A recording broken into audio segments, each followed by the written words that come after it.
हमारे संतोष भाई के चैनल पे भी बनाए रहिए, क्योंकि ये हमारे बिरहा परिवार का, हमारे ये बिरहा जगत का जो भी न्यूज होता है ये बड़े ईमानदारी और निष्पक्षता के साथ आपके बीच में भेजते हैं। तो हम आपसे रिक्वेस्ट करेंगे कि इनके चैनल को लाइक करें, सब्सक्राइब करें और कमेंट के द्वारा ज़रूर बताएं कि ये जो तमाम हस्तियों से बात करते हैं वो आपको कैसा लगता है। अच्छा, एक चीज़ और है कि थोड़ा सा क्या आप इस पर अपना नंबर शेयर कर सकते हैं, क्योंकि बड़ा लोग पूछते हैं, फ़ोन करते हैं हमको कि नंबर दे दीजिए इससे, तो थोड़ा नंबर बता दें। ठीक है, हमारा नंबर है 9935 8000990।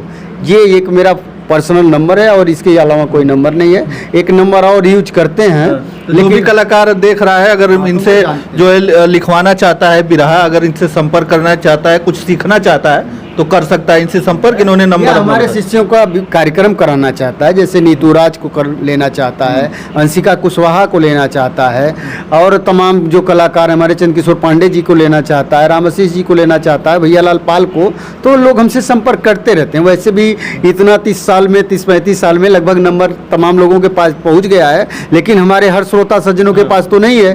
तो ये अच्छा आपने सवाल कर दिया कि नंबर भी बता दीजिए। अच्छा रहा, ये हमारा नंबर है। मैं उम्मीद है कि आप लोग जरूरत पड़ने पे कॉल करेंगे। चलिए, नमस्कार, प्रणाम आप सभी लोगन का। और आज जो है गुरु पूर्णिमा है, और गुरु पूर्णिमा के दिने हमारे साथ है जो कवि जी आप देख रहे हुई हैं। तो कवि जी कोनो परिचय के मोहताज तो ना हुआ, सियाराम कवि जी, और ये समय ही वाराणसी के एकदम पजरे, और हमारे जो बगल में आप देखत हुई हैं पीछे, तो तमाम जो इनके अखाड़ा का लोग हुआ जो बिरहा जगत से रमन गुरु घराने, हाँ, रमन गुरु घराने का जो बिरहा जगत से जो ताल्लुक रखे वाला लोग हुआ, वरिष्ठ लोग जो अभी शायद ये दुनिया में ना हुआ, उनका जो है ना कि आप लोग फोटो देखत हैं जी। और जो है स्वामी अड़गड़ानंद महाराज जी हैं, और माँ सरस्वती की प्रतिमा है, और जो है स्वर्गीय हरिनाथ खलीफा हैं, ऐसे करके हैं जी। और जहाँ मुख्य स्थल है कार्यक्रम, वहाँ सभी लोगों की मूर्ति लगी हुई है। फोटो आज जो है गुरु पूर्णिमा है, और आप बिरहा जगत के माने जाने कवियों में से आप आते हैं। ये तो आपका प्यार है जो हमें माने जाने बताते हैं। एक मामूली छोटा सा कवि हूँ संतोष जी, और ये आप लोगों की कृपा है, और जो चल रहा है कुछ लिख पढ़ लेते हैं, हमारे देवता श्रोता सज्जनों को अच्छा लगता है, यही हमारी सफलता। कब से आप जो है ये कर रहे हैं, जैसे गुरु पूजा वगैरह, और यहाँ पर जो कार्यक्रम आप करवाते हैं? यहाँ पे गुरु पूजा तो ये 24वां साल है। 24 साल जी, 24 साल हो गए। पहले हम सभी लोग जाते थे, अपने रमन गुरु जी की मूर्ति और मंदिर है चौका घाट में, बड़े विख्यात कलाकार माननीय स्वर्गीय हीरालाल उस्ताद, जिन्हें पद्मश्री भी मिला था, यश भारती मिला था, उनकी देखरेख में कार्यक्रम वहाँ होता था। तो जैसे जैसे भीड़ बढ़ती गई तो शाखाएं अलग होती गई, मेन वही अखाड़ा सब कुछ वही है। हम अपना यहाँ कराना शुरू कर दिए, वहाँ ज़्यादा लोग गा नहीं पा रहे थे, रात बीत जाती थी, बहुत से लोग बगैर गाए ही रह जाते थे। 24 साल का बहुत लंबा है जो आपका कार्यकाल जो आप करवाते हैं यहाँ पे। तो कितने अब तक कितने लोग जुड़े हैं रमन गुरु घराने से? प्राय लगभग रमन गुरु अखाड़े के सभी वरिष्ठ लोग जुड़े हुए हैं। यहाँ भी आते हैं, वहाँ भी आते हैं। अब देखिए, हम इसीलिए दिन में शुरुआत करते हैं पूजा की। हमारा मानना है कि शाम होते होते हम जितने लोगों को यहाँ से वरिष्ठ कलाकारों को गवा लें, उनको वहाँ भेजा जाए, क्योंकि भाई मुख्य जो है गद्दी तो वही है जहाँ गुरुदेव की मूर्ति है, गुरु भगवान जहाँ विराजमान है, मंदिर भी वही है।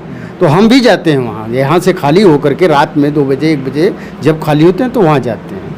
तो दोनों जगह हमारे कलाकार, गायक, गायिका, कविगण यहाँ वहाँ आते जाते रहते हैं। एक आध जगह हमारी शाखा की गुरु पूर्णिमा और होती है, गुरु पूजा होती है। हमारे अखाड़े के बड़े अच्छे कलाकार हैं माननीय चंद्रकिशोर पांडे जी, तो मधुबन 2 बारी में कराते हैं, 1 दिन पहले वो रखते हैं। आज शाम को हम लोग वहाँ गए थे। जो रात बीती है, और आज वो लोग भी यहाँ आ रहे हैं।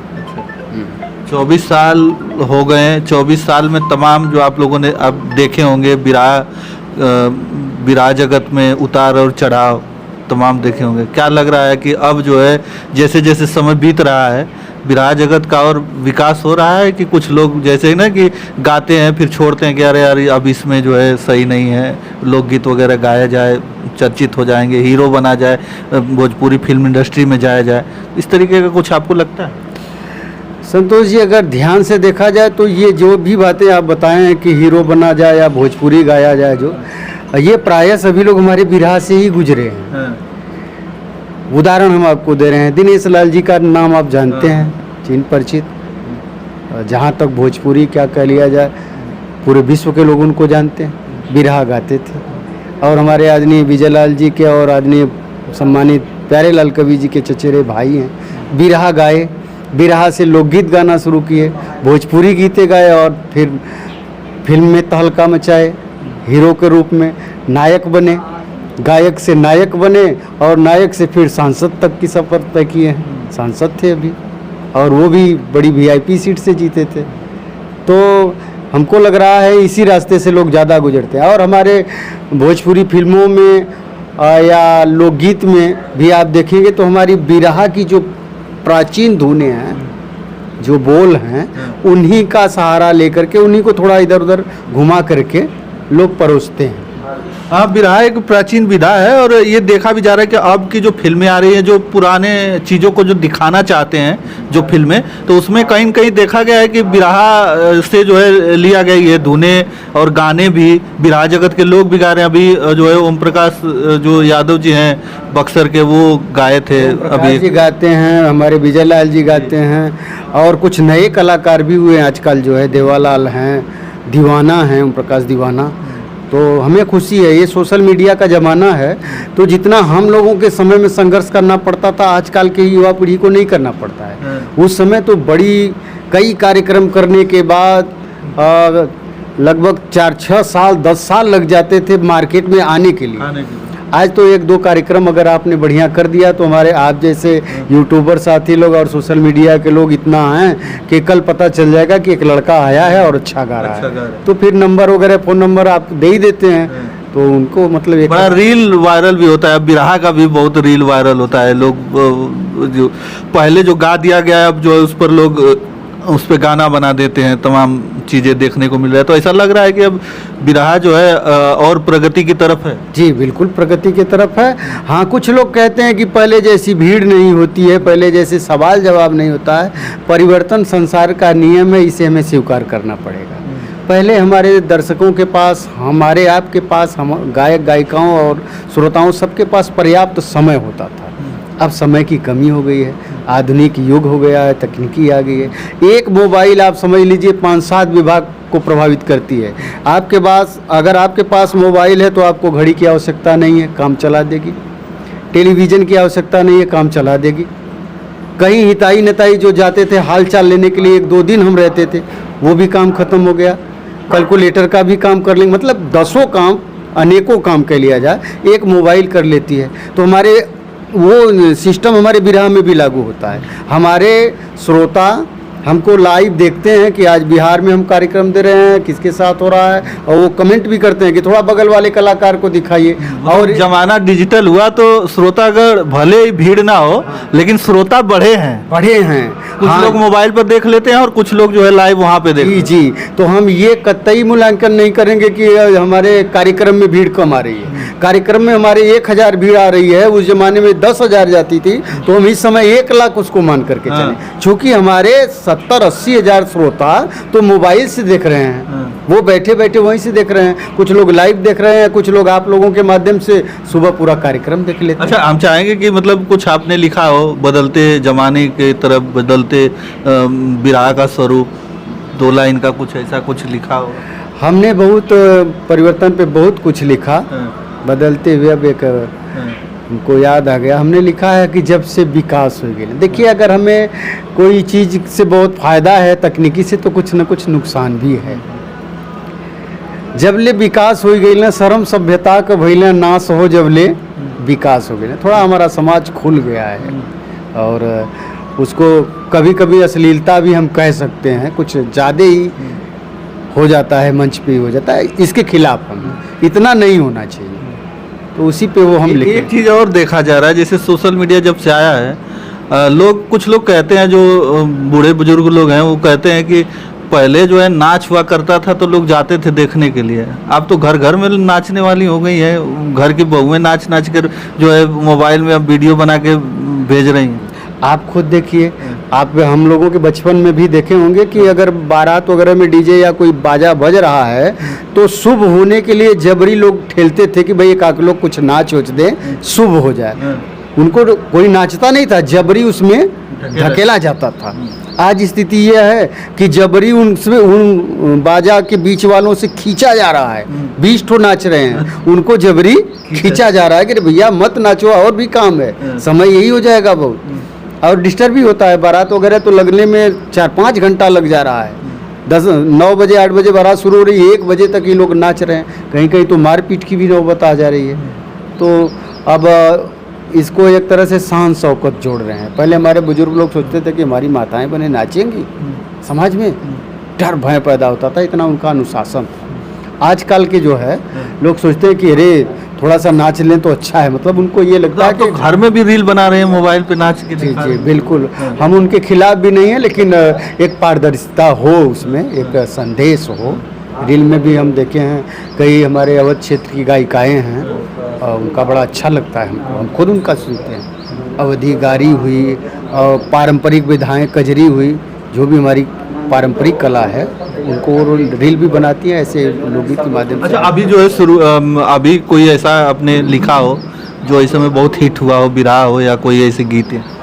बिरहा तो आपके आशीर्वाद से हमारा हर कार्यक्रम, हर बिरहा लिखा जो हमने सब हिट होता है। ये देख रहे हैं ना, बड़ी लंबी लिस्ट है, 1000 बिरहा है इसमें। देख लीजिए, ये पूरा डायरी जो है आप देख रहे हैं, इसमें पूरा बिरहा लिखा हुआ है। ये प्रदर्शित करने की चीज नहीं है, लेकिन गुरु पूर्णिमा है, शिष्य लोग रखे थे तो हमको लगा कि ये लोग आए हैं, जितने बड़े बड़े कलाकार आएंगे तो इसमें जो चाहिएगा इनको ये फोटो खींचेंगे। पहले लिखते थे, अब इसका फोटो अपने मोबाइल में खींचेंगे, ले जाएंगे। तो जब 2000 बिरहा रखा हुआ है, 5-7 हज़ार इसमें लोकगीत देख रहे हैं, कम से कम 25 ठो डायरी होगी, सब छोटी बड़ी। तो हर क्षेत्र में मतलब अब उतना याद नहीं, अब इतना लिखा गया है।